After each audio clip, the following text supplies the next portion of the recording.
অখণ্ডমণ্ডলেশ্বর শ্রী শ্রী স্বামী স্বরূপানন্দ পরমহংসদেবের উপদেশবাণী অখণ্ড সংহিতা চতুর্থ খণ্ড হইতে নীরব কর্ম ও হুজুগ। নীরব কর্মীরা লুকিয়ে লুকিয়ে সৎ কাজ করতে যে আরামটুকু পান, যে স্বচ্ছন্দতাটুকু অনুভব করেন, প্রকাশ্যভাবে কাজ করতে সে আরামও পান না, সে স্বচ্ছন্দতাও অনুভব করেন না। এটা তাদের মানসিক কোনো দুর্বলতা নয়। যেখানে কর্মের ক্ষেত্র প্রস্তুত হয়ে গেছে, নীরব কর্মী সেখানে আত্মপ্রকাশ করতে বিন্দুমাত্র কুণ্ঠিত হন না। দেশে আজ ক্ষেত্র প্রস্তুত নেই বলে হইচই বেশি হচ্ছে। ক্ষেত্র প্রস্তুত থাকলে হইচই সম্ভব হতো না, এর আবশ্যকতাও পড়তো না।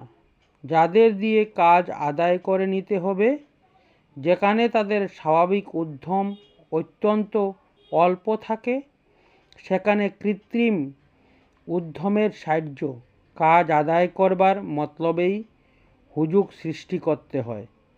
কিন্তু যেখানে উদ্যম উৎসাহ স্বাভাবিক সম্পদে পরিণত হয়েছে, সেখানে হুজুগের আবশ্যকতা পড়ে না।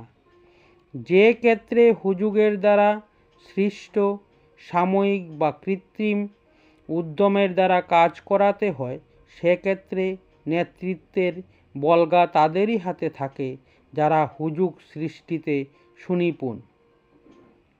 মদ গাঁজার মতন হুজুগেরও একটা মাদকতা আছে।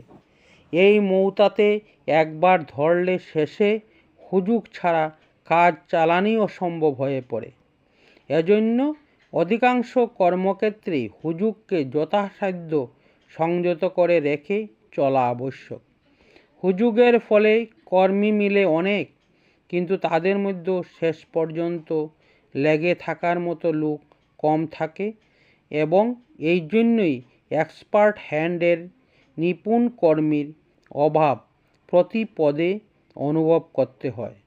হুজুগহীন কর্মে কর্মী মিলে কম, কিন্তু কর্মপ্রয়াসের বয়স যত বাড়তে থাকে, এক্সপার্ট হ্যান্ডের নিপুণ কর্মীর সংখ্যাও তত বাড়তে থাকে। এবং মাত্র 100 নীরব কর্মী যদি কোনো দিন কোনো কারণে হুজুগ করাকে আবশ্যক মনে করে, তাহলে এত বড় হুজুগ ও কর্মকোলাহল তারা সৃষ্টি করতে পারে, যা বহু হুজুগের স্রষ্টা মস্তিষ্কবান পুরুষদেরও কল্পনার অতীত।